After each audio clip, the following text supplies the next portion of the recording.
ইন্নাল্লাযীনা ইউযুনাল্লাহা ওয়া রাসূলাহু লা'নাহুমুল্লাহু ফিদ দুনিয়া ওয়াল আখিরাহ।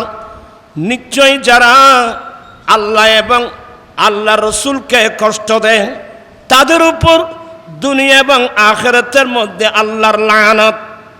ওয়া আ'আদ্দা লাহুম আযাবাম মুহিনা, তাদের জন্য অত্যন্ত পীড়াদায়ক শাস্তি আযাব আল্লাহ নির্ধারণ করে রাখছে। কি আমি জিনিসটা বোঝাতে পারলাম?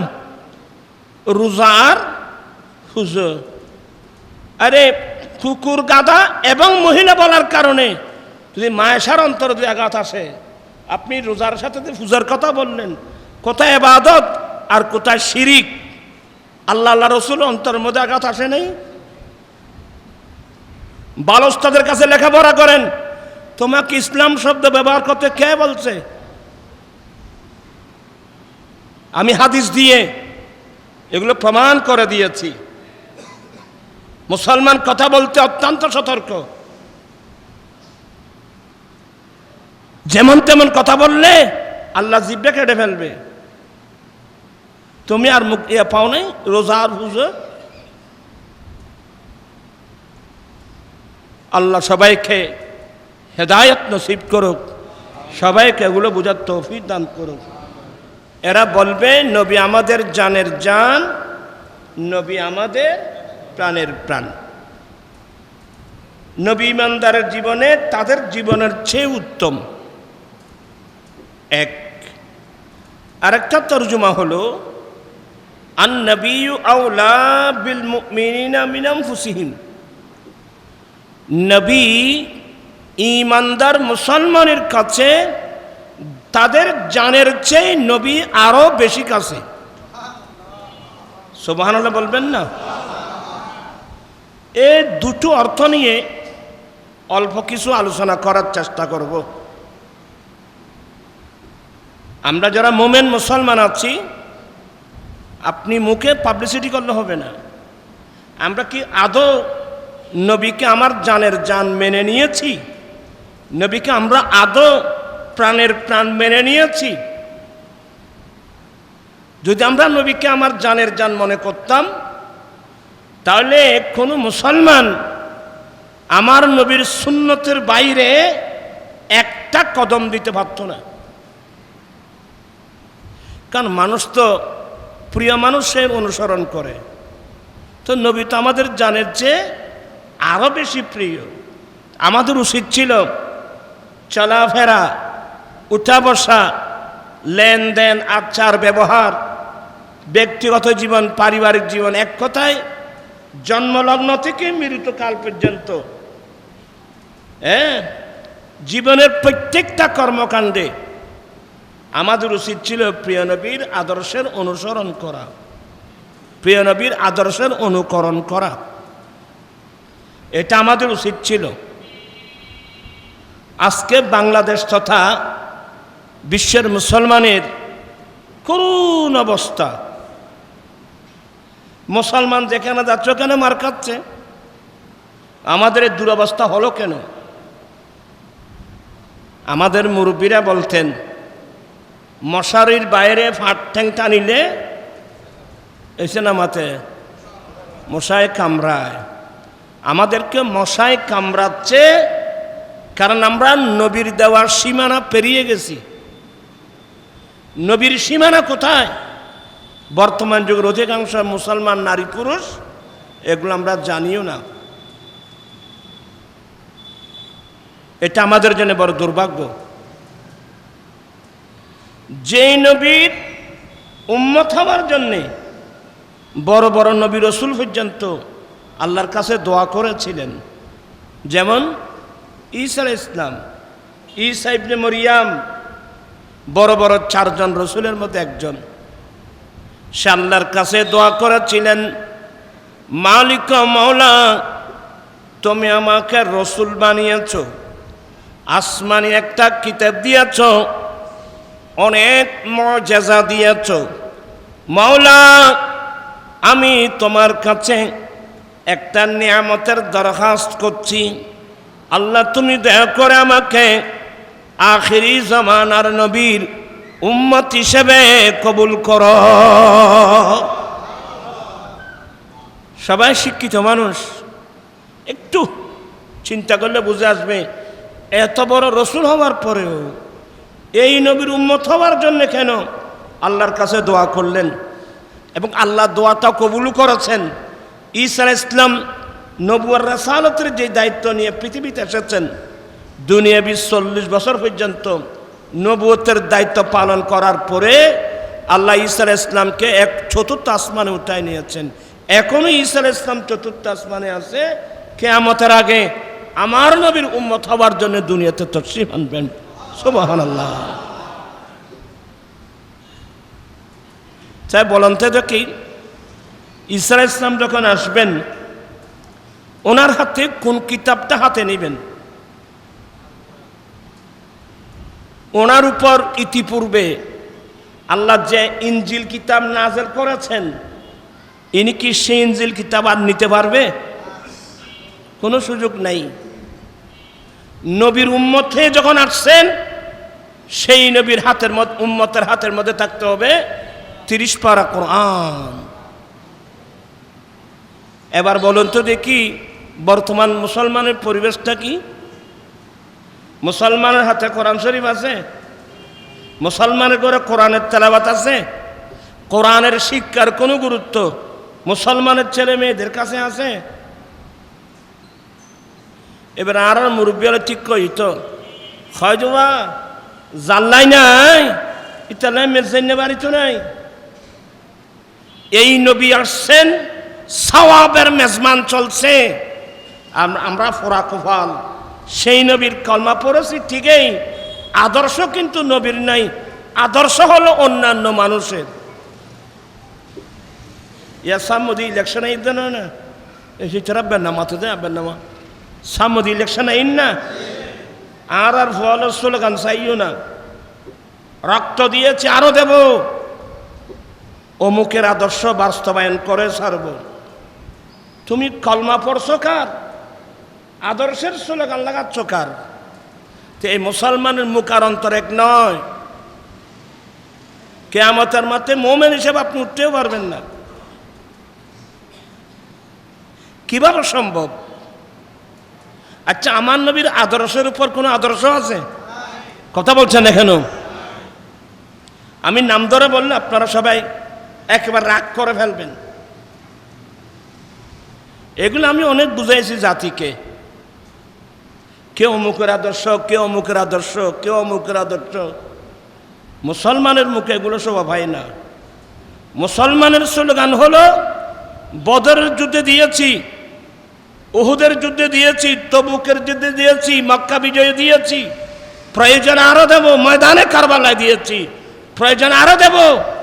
মুহাম্মদ রাসূলুল্লাহ সাল্লাল্লাহু আলাইহি সাল্লামের আদর্শ আমরা বাস্তবায়ন করে ছাড়ব।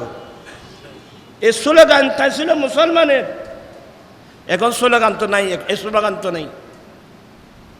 আমাদের ছেলেরা যারা রাজনীতিবিদ, বড় বড় পলিটিশিয়ান, যারা পলিটিক্স করে, এদের স্লোগান কিন্তু ভিন্ন, কিন্তু তার পরিণাম ফল যে মারাত্মক হবে এরা তো এগুলো বুঝে না। যদি আমরা বুঝতাম, আমার নবীর আদর্শের মধ্যে আমি কয়েকটা জিনিস তুলে ধরি।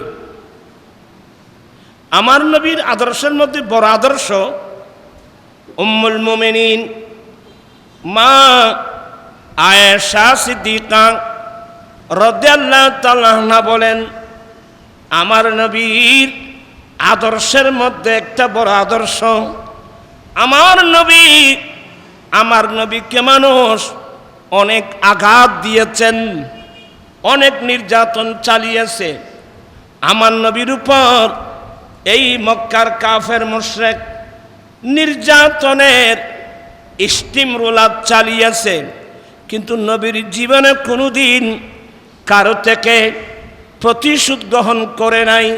ওয়ালাকিন ইয়াফু ওয়া ইয়াসফাহু, আমার নবীর বড় আদর্শ হলো মাফ করে দেওয়া।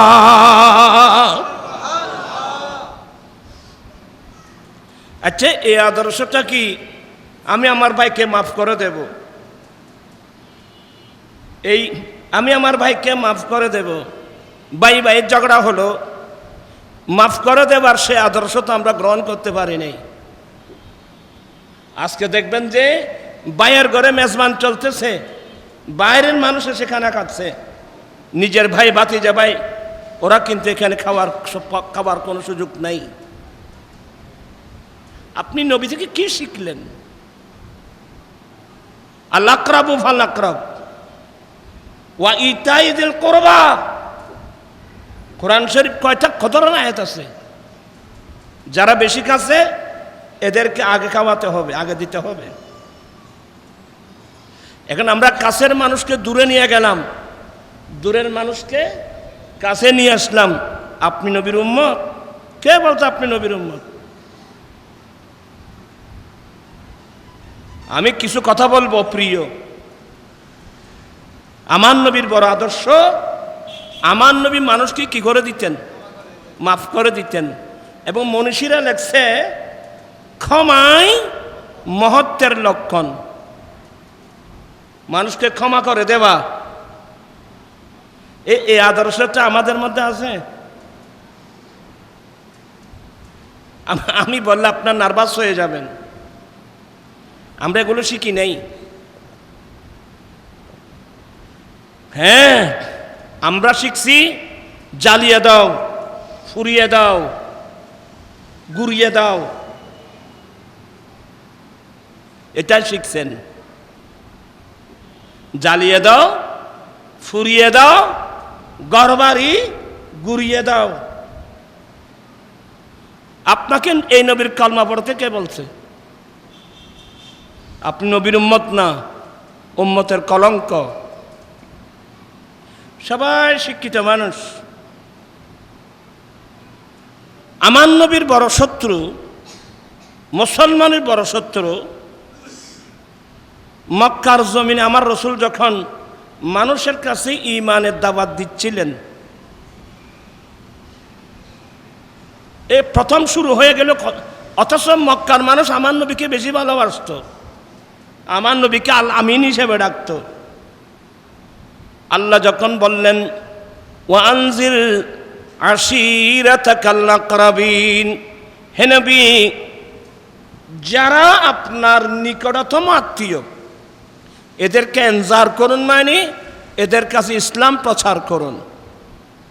এই আয়াত নাজেল হওয়ার পরে আমার নবী কুরাইশ বংশের মানুষকে সাফা পাহাড় অথবা আবু কুবাইস পাহাড়ের মধ্যে সবাইকে একত্রিত করছেন। নবী দাঁড়িয়ে বলছেন, এ আমার কুরাইশ বংশের মানুষ, এ পাহাড়ের অপর পৃষ্ঠে কে আছে না আছে আপনারা তো দেখতেছেন না। বলেন আমরা তো দেখতেছি না। তা আমি যদি একটা সংবাদ দিই যে ওদিক থেকে অতর্কিত আপনাদের উপর হামলা করার জন্যে একটা সশস্ত্র বাহিনী আসতেছে, আপনারা বিশ্বাস করবেন? বলে হ্যাঁ হ্যাঁ, আমরা চোখে না দেখলেও আপনি বললে আমরা কি করব? বিশ্বাস করব। আচ্ছা, এই বিশ্বাসের মূল ভিত্তি কোথায় বলতে পারেন? এই বিশ্বাসের মূল ভিত্তি হলো আপনি মা আমেনার গর্ভ থেকে আসা থেকে পর্যন্ত 40 বছর এই বয়সের আপনার সমস্ত কালচার স্বভাব আমাদের সামনের সূর্যের মতো স্পষ্ট। এই 40 বছর বয়সে আপনার জুবান থেকে একটি মিথ্যা কথা বলতে শুনি নেই। দেখেন, অতএব আপনি বললে আমরা কি করব? তো নবী যখনই বললেন, তাহলে আমি একটা সংবাদ দিচ্ছি, লা ইলাহা ইল্লাল্লাহু ইন্নী, এটা রাসূল বলছেন, ইন্নী রাসূলুল্লাহ, আল্লাহ ছাড়া কোনো ইলাহা নাই, আল্লাহ ছাড়া কোনো মাবুদ নাই, আমি নবী, আমি মুহাম্মদ সাল্লাল্লাহু আলাইহি ওয়াসাল্লাম আল্লাহরই প্রেরিত। এই কথা বলা মাত্রই আমার নবীর আফন চাচা আব্দুল উজ্জা, যাকে আবু লাহাব বললে চিনবেন, ফটাফট নবীকে গালি দিয়ে ফেললো, তাব্বাল্লাকা ইয়া মুহাম্মদ আলিহাযা জামাতানা, নাউযুবিল্লাহ বলেন, মুহাম্মদ তুমি ধ্বংস হয়ে যাও। এটা বলার জন্য আমাদেরকে একত্রিত করেছেন। এ কিছুক্ষণ আগে বলছেন আপনি বললে আমরা কি করব? যখন নিজের স্বার্থের উপর আঘাত হচ্ছে ফটাফট নবীকে গালি দিল। সে গালি দিল সামান্য, তাব্বাল্লাকা ইয়া মুহাম্মদ। আল্লাহ বলে, হ্যাঁ আমার নবীকে তুই গালি দিয়েছিস। তাব্বাত ইয়াদা আবি লাহাবিন ওয়া তাব্বা মা আগনা আনহু মালুহু ওয়া মা কাসাব সায়াসলা নারান যাতা লাহাবিন ওয়া ইমরাতুহু হাম্মালাতাল হাতাব ফি জিদিহা হাবলুম মিন মাসাদ।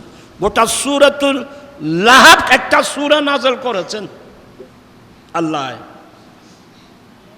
আজকে মানুষ শব্দ বলতে ওই ইহুদিদের মতো ইহুদিদের মতো কোথায় কি শব্দ ব্যবহার করবে এগুলো বর্তমান অনেক মুসলমানের মৌলবীরাও জানে না। দেখেন এদিন একজন বলল রোজা আর ফুজো, নাউজুবিল্লাহ বলছেন আপনারা। রোজা আর ফুজো এক মুদ্রার এফিটা ওই ফিট, নাউজুবিল্লাহ বলেন না। আচ্ছা রোজার সাথে যদি পূজা বলা হয় এটা বলার কোনো সুযোগ আছে? আমি বক্তব্য রেখেছি, আপনারা পেয়েছেন কিনা জানি না। একটা হাদিস দিয়েছি বুখারী শরীফের। আরে এই কথাগুলো যেগুলো বলছে নাম ইসলামী দল, ইসলাম সম্বন্ধে কিছুই জানে না। বুখারী শরীফের মধ্যে চ্যাপ্টারটা পাবেন। একদিন উম্মুল মুমিনিন মায়েশা সিদ্দিকার পাশে আনা আয়েশা রাদিয়াল্লাহু তাআলা আনহা যুকিরা ইনদাহা, বাবু এগুলো রাখো তোমরা, একটু বসো। যুকিরা ইনদাহা, মায়েশা সিদ্দিকা থেকে এই হাদিস বর্ণিত বুখারীতে। ওনার সামনে ওলামার সামনে বলা হলো, আলোচনা হচ্ছিল। কি আলোচনা? আল হেমার আল কলব ওয়াল হেমার ওয়াল মারআ।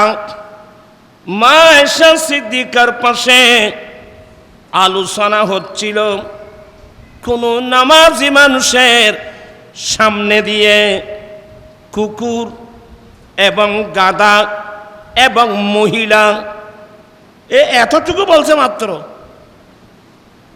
কুকুর গাধা এবং মহিলা যদি সামনে দিয়ে হেঁটে যায় নামাজি মানুষের নামাজ নষ্ট হবে। এটা আলোচনা চলছিল মায়েশার সামনে। আপনারা খুব ঠান্ডা মাথায় শুনবেন কি বলছিল। কুকুর গাধা এবং মহিলা, এই শব্দ বলা মাত্রই মায়েশার অন্তরের মধ্যে আগুন ধরে গেছে। আতাশবাহুনা বিল হুমর ওয়াল কিলাব, অফার হাদিসে আতাদিলুনা বিল হুমর ওয়াল কিলাব। এই আমরা মহিলাদেরকে তোমরা কুকুর এবং গাধার সমান করলা। আমি কি জিনিসটা বোঝাতে পারলাম? কি বলছিল যে কুকুর গাধা এবং মহিলা, এই কথা বলা মাত্রই মায়েশার অন্তর আঘাত আসলো। এই আতাশবাহুনা বিল হুমর ওয়াল কিলাব আতাদিলুনা বিল হুমর ওয়াল কিলাব, তোমরা আমরা মেয়েদেরকে কুকুর এবং গাধার সমান করলা। তো আপনারা সবাই শিক্ষিত লোক, কুকুর গাধা এবং মহিলা বলার কারণে মায়েশার অন্তরে যদি কি আছে আঘাত আছে। তো রোজার সাথে যারা পূজার কথা বলে, রোজা হলো আল্লাহর ইবাদত, পূজা হলো শিরিক। তো রোজার সাথে যদি পূজা বলা হয়, এবার আপনার সিদ্ধান্ত নিতে পারেন আল্লাহ রাসূলের অন্তরের মধ্যে কেমন আঘাত আসলো। ইন্নাল্লাযীনা ইউযুনাল্লাহা ওয়া রাসূলাহু লা'নাহুমুল্লাহু ফিদ দুনিয়া ওয়াল আখিরাহ, নিশ্চয় যারা আল্লাহ এবং আল্লাহ রসুলকে কষ্ট দেয় তাদের উপর দুনিয়া এবং আখিরাতের মধ্যে আল্লাহর লানত। ওয়া আ'আদ্দা লাহুম আযাবাম মুহিনা, তাদের জন্য অত্যন্ত পীড়াদায়ক শাস্তি আযাব আল্লাহ নির্ধারণ করে রাখছে। কি আমি জিনিসটা বোঝাতে পারলাম? রোজার হুজুর, আরে কুকুর, গাধা এবং মহিলা বলার কারণে যদি মায়েশার অন্তর যদি আঘাত আসে, আপনি রোজার সাথে পূজার কথা বললেন, কোথায় ইবাদত আর কোথায় শিরিক? আল্লাহ আল্লাহ রসুল অন্তরের মধ্যে আঘাত আসে নাই? বালস্তাদের কাছে লেখাপড়া করেন, তোমাকে ইসলাম শব্দ ব্যবহার করতে কে বলছে? আমি হাদিস দিয়ে এগুলো প্রমাণ করে দিয়েছি। মুসলমান কথা বলতে অত্যন্ত সতর্ক। যেমন তেমন কথা বললে আল্লাহ জিব্বা কেটে ফেলবে। তুমি আর মুখ পাও নাই রোজার পুজো। আল্লাহ সবাইকে হেদায়েত নসিব করুক, সবাইকে এগুলো বোঝার তৌফিক দান করুক। একেবারে কিয়ামত একেবারে অত্যাসন্ন। আমরা কোন শব্দ কোথায় ব্যবহার করব, শব্দ প্রয়োগ নীতিও আমরা জানি না। আমার জীবন মরণ সাজাবো মাদানী রঙে, আমার জীবন মরণ মাদানী রঙ, সেই রঙে রঙিনে হলে আল্লাহ রসুল তাকবি আমার সঙ্গে। আমার জীবন মরণ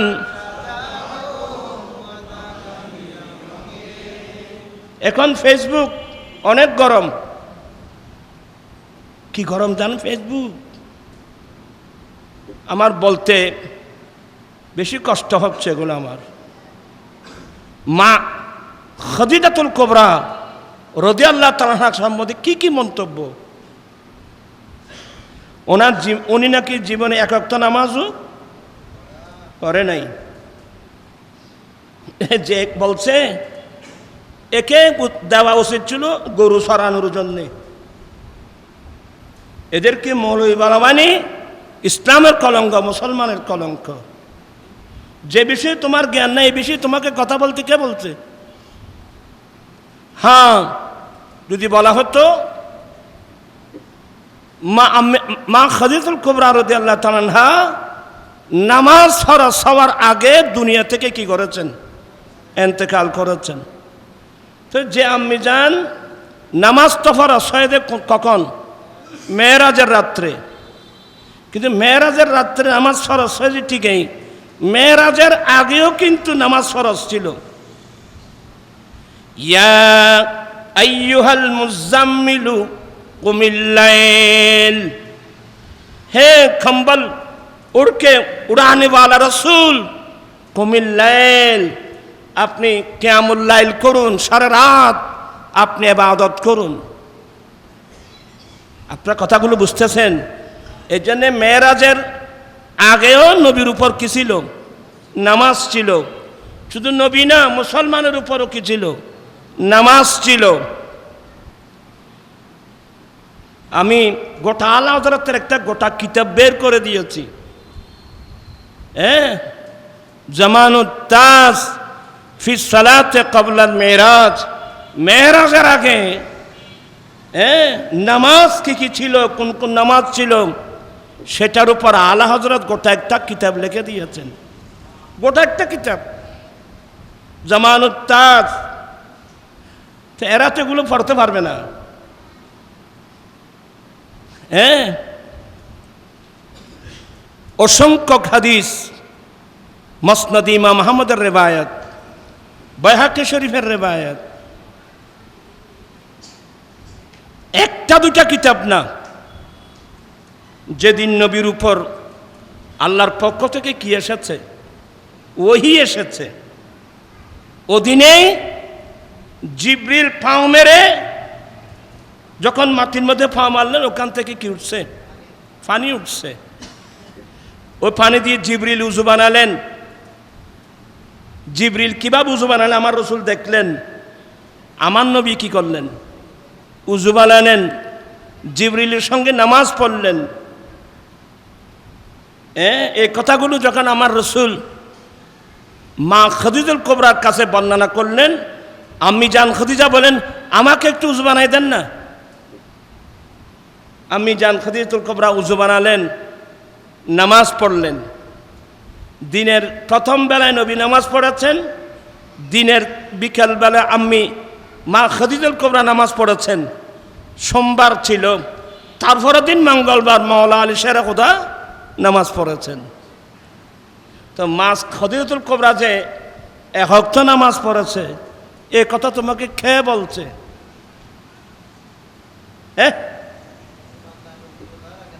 আমি লাইভে আসবো, অর্থাৎ আমি ভিডিও বার্তা দেব, অনেক লম্বা আলোচনা, কয়টা হাদিস আমি তাকে দেখাই দেব।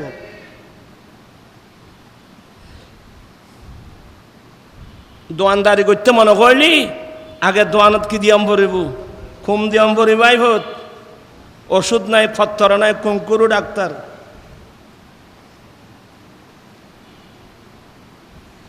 এরা এমন মৌলবী, বিসমিল্লাহির রহমানির রহিমের যদি তরকিব করতে বলা হয়, জুমলায় ফেলিয়ে জুমলায় ইসমিয়ে, দেখি দুটা তরকিব করো এবং এই হিসাবে তর্জমা করো, দেখবেন যে পারবে না এগুলো। ফেসবুকের মৌলবী।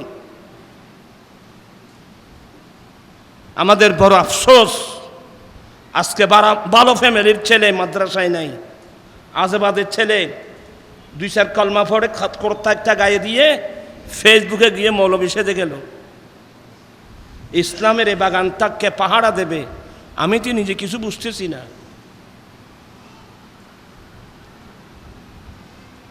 মা খাদিজা পর্দা করে নাই।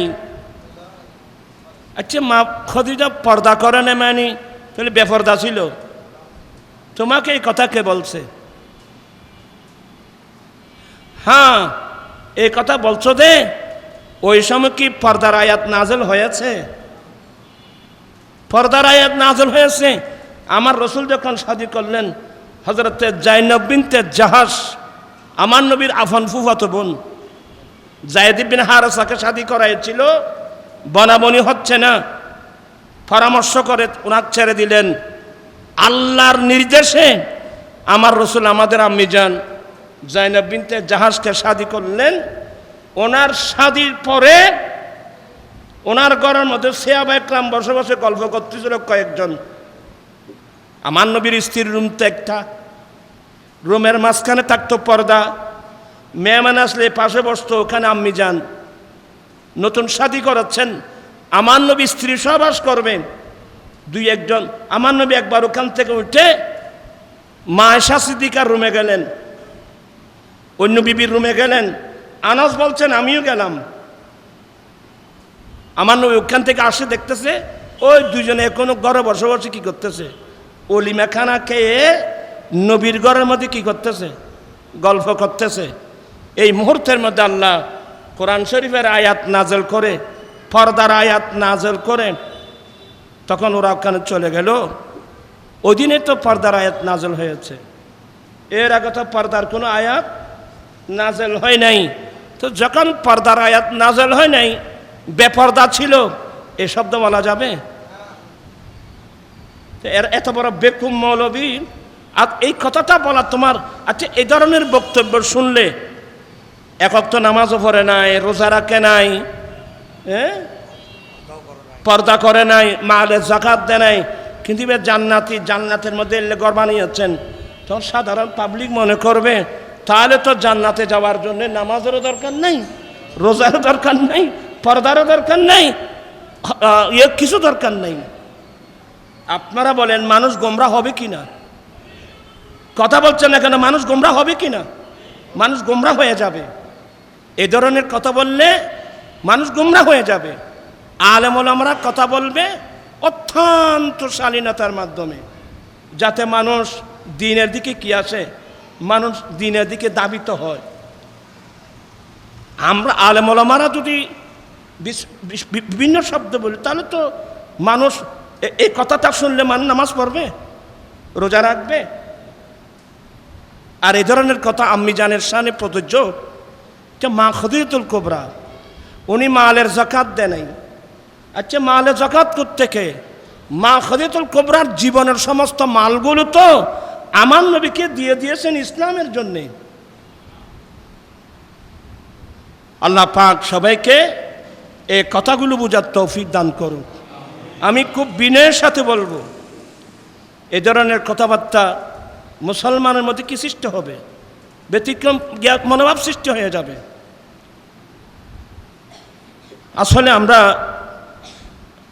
আমাদের নসিবের মামলা, আজকে ভালো ভালো ফ্যামিলির ছেলেগুলো স্কুল কলেজে চলে গেছে। ভালো ভালো ফ্যামিলির ছেলে যারা খুব ব্রেইনি,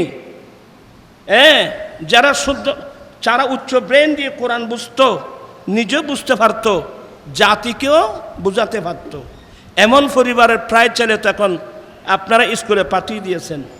মাদ্রাসার মধ্যে ভালো ফ্যামিলির ছেলে কয়জন আছে? আমরা নিজেরাই ইসলামকে দুর্বল করে ফেলছি। দোয়া করব আল্লাহ সবাইকে হেদায়েত নসিব করুক। বড় ফিতনা ফাসাদের যুগ, ঈমান রক্ষা করা আমাদের জন্য খুবই কি। আমার রাসূল বলছেন যে উম্মত এমন সময় আসতেছে, জ্বলন্ত আগুনের কয়লা হাতের তালুকের রাখা যে কষ্ট, ঈমান রক্ষা করার তার চেয়ে আরো বেশি কষ্ট হবে। আমরা এমন এক যুগ কমিয়ে আসছি, আল্লাহ জানে। খুব সতর্ক, জুবানকে হেফাজত করবেন। আল্লাহ ছিলাম, কে কি অপরাধ করছে সব চিত্রগুরু তাদের চোখের সামনে ভেসে উঠে থর থর থর থর করে কাঁপছে। ইউসুফ আলাইহিস সালাম বলেন, ভাইয়া তোমরা ভয় পাচ্ছ, আমি তোমাদের থেকে প্রতিশোধ নেব। না না, লা তাসরিবা আলাইকুমুল ইয়াউম, আজকে প্রতিশোধ নয়, আমি ইউসুফ সাধারণ ক্ষমা ঘোষণা করলাম। মক্কা বিজয়ের দিন আমার নবী ওই কথাই বললেন, এই মক্কাবাসী, তোমরা আমাদের উপর নির্যাতন চালিয়েছো, আমার মুসলিম বাহিনীর উপর নির্যাতন চালিয়েছো, আজকে মক্কা আমাদের হাতে এসে গেছে, তোমরা ভয় পাচ্ছ, আমি তোমাদেরকে থেকে কি প্রতিশোধ গ্রহণ করব? আমি তোমাদেরকে এই মুহূর্তের মধ্যে তোমাদেরকে ওই বাণী শোনাবো যে কথাটা ইউসুফ আলাইহিস সালাম আপনার ভাইদেরকে বলছিলেন। লা তাসরি, কিছু কথা আপনাদেরকে বোঝাতে পারলাম। সেই নবীর আদর্শ আমাদের মধ্যে আসা দরকার আছে তো। আমরা তো ক্ষমা করতে জানি না। বর্তমান মুসলমান আমাদের দেশের যে পরিস্থিতি, আমরা তো ক্ষমা করতে জানি না। আমরা প্রতিশোধের আগুন জ্বলতেছে, দাও দাও দাও করে জ্বলতেছে। তাহলে আমি নবীর কালমা পড়ে আমি কি শিখলাম বাবা? মনীষীরা বলেন ক্ষমাই মহত্বের লক্ষণ। আজকের এই মাহফিল থেকে এখানে যারা আসছেন সবাইকে বলবো, আফন ভাইয়ের সাথে অনেক তর্ক হয়েছে, মাতবুল নাই, আজ থেকে মাফ করে দিবেন। ভাই ভাইকে বুকের মধ্যে বুকের গলায় নেবেন। যদি মাফ করতে পারো, তুমি তোমার ভাইকে যদি মাফ করতে পারো, আল্লাহ আপনার জীবনের গুনাহ কি করে দিবেন? মাফ করে দিবেন। আমি যদি আমার ভাইকে মাফ করতে না জানি, আল্লাহ আমাকে মাফ করবে? আরেকটা মসলা, ভাইয়ের মধ্যে বোনের মধ্যে অনেক দুস্তুরুটি আছে। আমাদের মধ্যে তো পাবলিসিটি করার স্বভাবটা বেশি। আমার রাসূল বলছেন, মান সাতারা উয়ুবা আখিহি সাতারাল্লাহু উয়ুবাহু ইয়াউমাল কিয়ামা, যেই ব্যক্তি নিজের মুসলিম ভাই বোনের আমলের ত্রুটিগুলো যদি গোপন করতে পারো, তাহলে কিয়ামতের কঠিন দিনে আল্লাহ তোমার বড় অপরাধগুলো আল্লাহ নিজে কি করে ফেলবেন? গোপন করে ফেলবেন। আল্লাহর 99 নামের মধ্যে এক নাম আস-সাত্তার। সাত্তার মানে সাত্তারুল উয়ুব, বান্দার আইবকে আল্লাহ কি করেন? গোপন করেন। ওয়াইলুল কুল্লি হুমাজাতিল লুমাজা, সামনে সামনে নিন্দা, পিছনে গীবত, চুগলি, এক কাজ যারা করবে তাদের জন্য ধ্বংস, তাদের জন্য বরবাদি। আল্লাহ আমাদেরকে এসব থেকে, গীবত থেকে, পরনিন্দা থেকে, চুগলি থেকে আল্লাহ আমাদেরকে হেফাজত করুক। আসলে আমি বলবো না বলে অনেক কথাই বলে ফেললাম। কথায় ভাষায় কষ্ট পেয়ে থাকলে মাফ করে দিবেন। আর আমাদের এখন তো বয়স হয়ে গেছে, অনেক সময় স্মরণ শক্তিও কমে যায়। দোয়া করবেন, বড় নাজুক পরিস্থিতি বাংলাদেশের মধ্যে। আমরা আমার নবীর কাছে লজ্জিত। আজকে বিধর্মীরা যদি উল্টা সিধা কথা বলতো, বুঝতাম যে এরা দুঃশত্র। কিন্তু নবীর কলমা পড়ে মানুষ যদি নবীর শানে এত বড় বড় মারাত্মক কথা বলে, দোয়া করবো আল্লাহ হেদায়েত নসিব করুক। আল্লাহ আমাদেরকে ঈমান আকায়েদের উপর, গাজী শের বাংলা রহমতুল্লাহ আলাইহি গোটা জীবনটাই কোরবানি দিয়েছেন মানুষকে আকীদার মাসলা বোঝানোর জন্যে।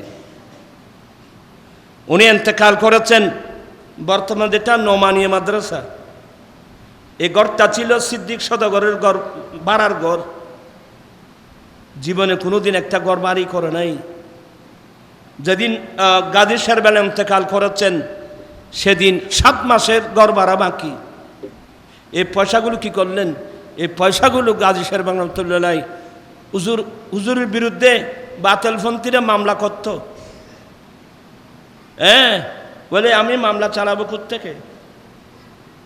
রবিউল আউয়ালের 12 তারিখ 12টা গরু জবাই করত, 11 বছরের মধ্যে 11টা গরু জবাই করে।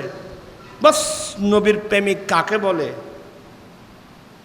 ওরা নবীর মাই তো বিমার, ওরা নবী ছাড়া কিছু বুঝতো না। মেজাজি ছিল, আলা হযরত তো মেজাজি ছিলেন। একটা মাসলা মনে রাখবেন, যাদের অন্তর সরল এরা কিন্তু মেজাজি হবে। যারা একেবারে মেজাজি এদের অন্তর কিন্তু বেশি সরল, বেশি নরম। আলা হযরত খুব মেজাজি ছিলেন। গাজী শের বাংলা রহমতুল্লাহ আলাইহি কি ছিলেন? মেজাজি ছিলেন। আল্লাহ পাক হুজুরদের মাকামাতকে আল্লাহ কিয়ামত পর্যন্ত বুলন্দ করুক। আমি আর আপনাদেরকে বিরক্ত করব না। আমার জন্য একটু দোয়া, আমার আম্মি জানে আলহামদুলিল্লাহ এখনও আছে, দোয়া করবেন আল্লাহ যেন হায়াত দারাজ করে। অসুস্থ, আল্লাহ যেন সেবা দান করে, দোয়া করবেন। আমি নিজেও অসুস্থ। আল্লাহ পাক সবাইকে, সবাই ঈমান আমল যেন আমরা রক্ষা করতে পারি। আমি কদিন বাঁচবো দুনিয়ার মধ্যে বলেন তো? পুরো নাজুক পরিস্থিতি। এই আমার আঞ্জুমানের রেসবিয়া নুরিয়াকে আপনারা সহযোগিতা করবেন, যারা করেছেন আপনাদেরকে ধন্যবাদ, মোবারকবাদ জানাচ্ছি। আজকে কয় বছর ধরে প্রত্যেক বছর মাহফিল করে মানুষকে ঈমান আমলের যে মাসলা মাসাইল বর্ণনা করা হচ্ছে, প্রিয় নবীর আদর্শের দিকে আনার জন্যে আপ্রাণ চেষ্টা করা হচ্ছে। বিশেষ করে যৌতুক বিরোধী আন্দোলন, মাদক বিরোধী আন্দোলন। আগামী 25 ডিসেম্বরের 25 তারিখ ঐতিহাসিক ফটিয়া হাই স্কুল মাঠে, জানুয়ারির 10 তারিখ ঐতিহাসিক চট্টগ্রাম লালদিঘির মাঠে আমার আঞ্জুমানের রেসবিয়ার উদ্যোগে যৌতুক মাদক বিরোধী মহাসমাবেশ এবং তাফসীরুল কোরআন মাহফিল হবে ইনশাআল্লাহ। আপনাদেরকে আগাম দাওয়াত দিচ্ছি। আজ জানুয়ারির 6 তারিখ আমার আজাদি বাজার আজিজিয়া হাশেমিয়া মাদ্রাসার সালানা জলসা, এই দাওয়াতগুলো দিচ্ছি। যেতে না পারলে কমসে কম একটু দোয়া দিবেন। আমার মাদ্রাসা বেশি তো, অনেক মাদ্রাসা, একটা দুটো মাদ্রাসা না। আল্লাহ পাক যেন মাদ্রাসাগুলো কবুল করে। আর আপনারা নিজের ছেলে মেয়েদেরকে কোরআন সুন্নাত তালিম দেন। ফরজ নামাজ, আমরা মুসলমান, ফরজ নামাজটা ইমাম পিছনে পড়ব, আমাকে কেরাত পড়তে হবে না। বাকি নামাজটা আমাকে নিজে নিজে পড়তে হবে। আপনি শুদ্ধ করে কোরআন শরীফ পড়তে, আলহামদুলিল্লাহ, আপনি যদি শুদ্ধ করে পড়তে না পারেন তাহলে বাকি নামাজগুলো আপনি পড়বেন কিভাবে? যেগুলো আমাদের জন্য ফরজ এগুলোকে গুরুত্ব দিতে হবে 1 নম্বরে।